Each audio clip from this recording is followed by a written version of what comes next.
लागू औषध र मादक पदार्थको नशा यस्तो रोग हो जसले हाम्रो घर परिवार समाज सबै तहस नहस पारेको हुन्छ। धेरै मानिसहरू यसको लतमा फसिरहेको छ।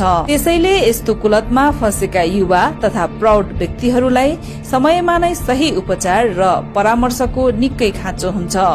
यसै आवश्यकतालाई राम्ररी बुझेका तारकेश्वरमा अवस्थित नमस्ते उपकार नेपाल सुधार केन्द्रले विगत 22 वर्षदेखि समाजमा लागू औषध सम्बन्धी विभिन्न किसिमका जनचेतनामूलक कार्यक्रमहरू गर्दै आफ्नो सुधार केन्द्र मार्फत उपचार गरी दुर्व्यसनको लतमा फसेकालाई पुनः समाजमा स्थापित गरी सरल र सहज जीवन व्यतीत गर्न सहयोग गरिरहेको छ। रक्सी र दुर्व्यसनको लतमा कोही पनि फसेको छ भने जति सक्दो चाँडो उपचार गराइहालौं। नमस्ते उपकार नेपाल सुधार केन्द्र 3 पिप्ले तारकेश्वर। नमस्कार, मेरो नाम प्रवीण शिवाकोटी। म चाहिँ यो संस्थाको चाहिँ सञ्चालक। हाम्रो यो नमस्ते उपकार नेपाल सुधार केन्द्र चाहिँ विगत लगभग 22 वर्ष अगाडिदेखि चाहिँ हामीले सञ्चालनमा ल्याएका छौँ।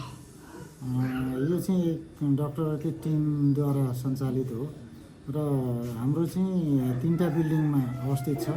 2टा बिल्डिङमा चाहिँ लागू औषध मादक पदार्थको उपचार केन्द्र र एउटा बिल्डिङमा चाहिँ उहाँहरूलाई केयरको लागि चाहिँ हामीले वार्ड इमर्जेन्सी ल्याब चाहिँ लगभग 24 बेडको चाहिँ हामीले हस्पिटल नै स्थापना गरेका छौँ।